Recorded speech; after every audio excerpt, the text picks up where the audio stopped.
सात संगत जी प्यार नाल कहना धन निरंकार जी।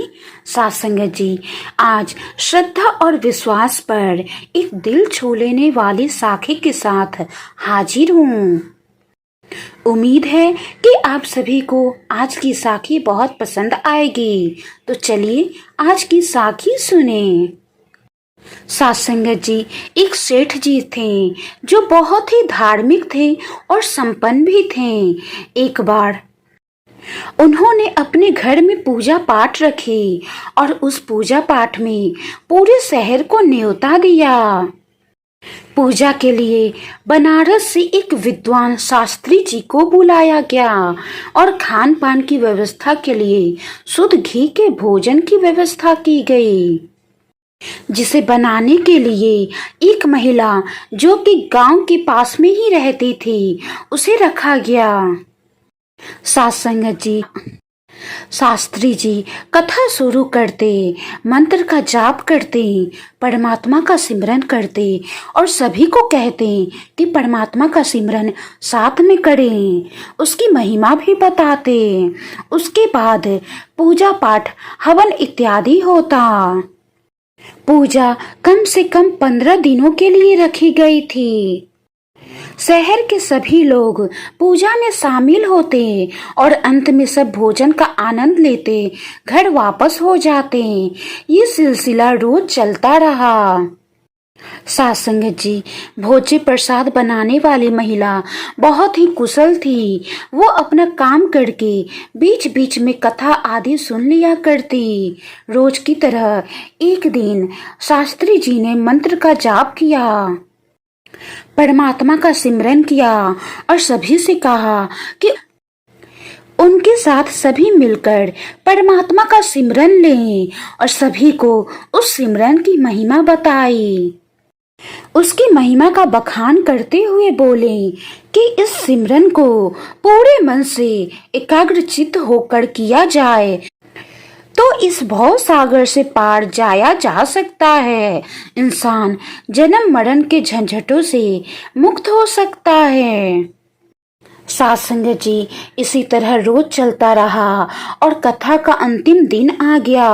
वो महिला उस दिन समय से पहले आ गई और शास्त्री जी के पास पहुंचकर उन्हें प्रणाम किया और बोली, शास्त्री जी आपसे एक निवेदन है। शास्त्री जी उसे पहचानते थे। उन्होंने उसे खाना बनाते हुए देखा था। वो बोले, कहो क्या कहना चाहती हो। वो महिला थोड़ा मुस्कुराते हुए सकुचाते हुए बोली, शास्त्री जी मैं एक गरीब महिला हूँ और पड़ोस के गांव में रहती हूँ। मेरी इच्छा है कि आज का भोजन आप मेरी झोपड़ी में करें। सेठ जी भी वहीं खड़े थे। वो उस महिला की बातें सुनकर थोड़ा क्रोधित हुए, लेकिन शास्त्री जी ने बीच में उन्हें रोकते हुए उसका निमंत्रण स्वीकार कर लिया और बोले, आप तो अन्नपूर्णा हैं। आपने इतने दिनों तक स्वादिष्ट भोजन करवाया। मैं आपके साथ कथा के बाद चलूंगा। वो महिला बहुत ही खुश हो गई और काम में व्यस्त हो गई। सात संगत जी, कथा खत्म हुई और वो शास्त्री जी के समक्ष पहुंच गई। वादे के अनुसार वो चल पड़े उस महिला के गांव। जब वो गांव की सीमा पर पहुंचे तो देखा सामने नदी है। शास्त्री जी ठिठक कर रुक गए। बारिश का मौसम होने के कारण नदी उफान पर थी। कहीं कोई नाव भी नहीं दिख रही थी। शास्त्री जी को रुकता देख महिला ने अपने वस्त्रों को ठीक से अपने शरीर पर लपेट लिया और इससे पहले कि शास्त्री जी कुछ और समझते, उसने शास्त्री जी का हाथ थाम कर नदी में छलांग लगा दी और जोर जोर से परमात्मा का सिमरन करने लगी और एक हाथ से तैरते हुए कुछ ही क्षणों में उफनती नदी की तेज धारा को पार कर दूसरे किनारे पहुंच गई। सात संगत जी, शास्त्री जी पूरे भीग गए और क्रोध में बोले, मूर्ख औरत, ये क्या पागलपन था। अगर हम डूब जाते तो। महिला बड़े आत्मविश्वास से बोली, शास्त्री जी डूब कैसे जाते। आपका बताया मंत्र आपका बताया सिमरन जो हमारे साथ था तो हम डूबते कैसे। मैं तो पिछले 10 दिनों से इसी तरह नदी पार करके आती हूँ और फिर जाती हूँ। शास्त्री जी बोले, क्या मतलब। तो महिला ने कहा, आप ही ने तो कहा था कि इस मंत्र से भव सागर पार किया जा सकता है, लेकिन आपने जो सिमरन दिया था उसके कठिन शब्द मुझसे याद नहीं हुए। लेकिन मुझे आधे शब्द याद रह गए तो मैंने सोचा भवसागर तो निश्चय ही बहुत विशाल होगा जिससे इस सिमरन से पार किया जा सकता है। तो क्या आधा मंत्र से छोटी सी नदी पार नहीं होगी। और मैंने पूरी एकाग्रता से इसका सिमरन करते हुए नदी सही सलामत पार कर ली। बस फिर क्या था, मैंने रोज के 20 पैसे इसी तरह बचाए और आपके लिए अपने घर आज की रसोई तैयार की। सासंग जी, शास्त्री जी का क्रोध और झुंझलाहट अब तक समाप्त हो चुका था। महिला की बातें सुनकर उनकी आंखों से आंसू आ गए थे और वो बोले, माँ, मैंने अनगिनत बार इस सिमरन का जाप किया, इसका पाठ किया और इसकी महिमा बतलाई, पर तेरे विश्वास के आगे तो मेरा विश्वास तो तनिक मात्र भी नहीं है। इस सिमरन का जाप जितनी श्रद्धा से तूने किया उसके आगे मैं नतमस्तक हूँ, तो धन्य है। ये कहकर उन्होंने उस महिला के चरण स्पर्श किए। उस महिला को कुछ समझ नहीं आ रहा था, वो खड़ी की खड़ी रह गई। शास्त्री जी भाव विभोर से आगे बढ़ गए। वो पीछे मुड़कर बोले, माँ, क्या सोच रही हो, चलो भोजन नहीं कराओगी, बहुत भूख लगी है। सासंगत जी, वो महिला शास्त्री जी को अपने घर पर लेकर पहुंची और शास्त्री जी का आदर पूर्वक अपने घर में स्वागत किया। फिर सिमरन करते करते शास्त्री जी को भोजन परोसी। शास्त्री जी ने जब भोजन किया तो उनका चेहरा खिल उठा और वो कहने लगे, मैंने ऐसा भोजन तो आज तक कभी नहीं खाया। और पता है क्यों?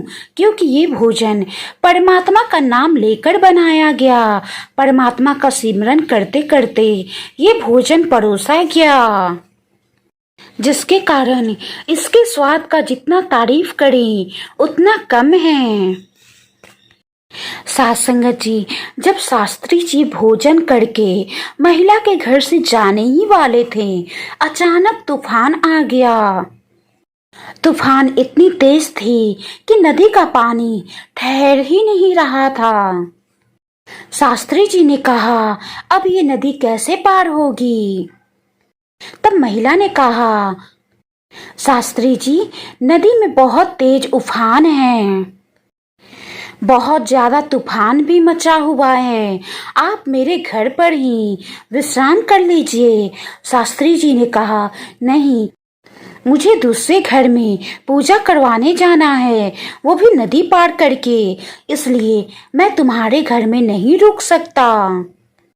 तब महिला बोली कि शास्त्री जी, सोचना क्या है, परमात्मा का सिमरन कीजिए और नदी पार कर लीजिए। शास्त्री जी बोले, हम जानते हैं कि हम लोगों ने उफान नदी पार की, लेकिन उस वक्त उफान ज्यादा नहीं थी, इसलिए परमात्मा का सिमरन करते करते हम लोगों ने उस वक्त नदी पार कर ली। लेकिन इस बार देखो, नदी की लहर रुक नहीं रही है, कितनी नदी में तूफान मची हुई है। अगर मैंने नदी पार की तो मैं तो नदी में डूब ही जाऊंगा। महिला बोली, शास्त्री जी, ऐसा नहीं है, अगर सिमरन पर पूरी भक्ति, श्रद्धा और विश्वास है तो आप नदी पार कीजिए, आप देखिए आप नदी में नहीं डूबेंगे। सासंगत जी, शास्त्री जी फिर भी नहीं माने। तब महिला ने फिर हाथ पकड़कर सिमरन करते करते शास्त्री जी को नदी पार करवाया और सासंगत जी, वो लोग नदी पार भी कर गए। अब शास्त्री जी को उस महिला की श्रद्धा और विश्वास देखकर बहुत ही आत्मग्लानि हो रही थी कि मैं इतना बड़ा शास्त्री जी हूँ, जगह जगह पूजा पाठ करवाता हूँ, फिर भी मेरी श्रद्धा और विश्वास में कमी है। साथ संगत जी, अगर श्रद्धा और विश्वास भक्ति में हो तो हम तूफान कितना भी बड़ा क्यों ना हो, हम उसे जरूर पार कर लेंगे। बस अपने परम पिता परमेश्वर पर श्रद्धा और विश्वास रखें। जिस प्रकार उस महिला ने अपने परम पिता परमेश्वर पर, परमात्मा के सिमरन पर श्रद्धा और विश्वास रखा। साथ संगत जी, परमात्मा के सिमरन में बहुत शक्ति है। साथ संगत जी, जिसे परमात्मा के सिमरन की चिंता होती है और जो जीव संसार की सब प्रकार की चिंताएं छोड़कर परमात्मा के नाम के सिमरन में लग जाते हैं, तो परमात्मा भी स्वयं उसके सब काढ़े संवारने की चिंता करते रहते हैं। साथ संगत जी, जब हम परमात्मा का सिमरन करते हैं तो वो उस परमात्मा के दिल में जाके लगता है, सिमरन परमात्मा के पास पहुंचता है। ये है सिमरन का फायदा। जब सिमरन परमात्मा के पास पहुंचता है तो हमारा डायरेक्ट कांटेक्ट परमात्मा से हो जाता है। और साथ संगत जी, यही रही श्रद्धा और विश्वास की बात, तो ये परमात्मा पर, परमात्मा के नाम के सिमरन पर अटूट होनी चाहिए। और साथ संगत जी, ईश्वर पर आप तभी विश्वास कर सकते हैं जब आपको खुद पर विश्वास हो, क्योंकि ईश्वर बाहर नहीं, हमारे अंदर ही हैं। साथ संगत जी, आज की साखी के बारे में आपकी क्या राय है, कमेंट बॉक्स में ज़रूर बताइएगा। वीडियो अच्छी लगी हो तो वीडियो को लाइक करें, शेयर करें। अगर कोई गलती हो गई हो तो बख्श लेना जी। प्यार नाल कहना, धन निरंकार जी।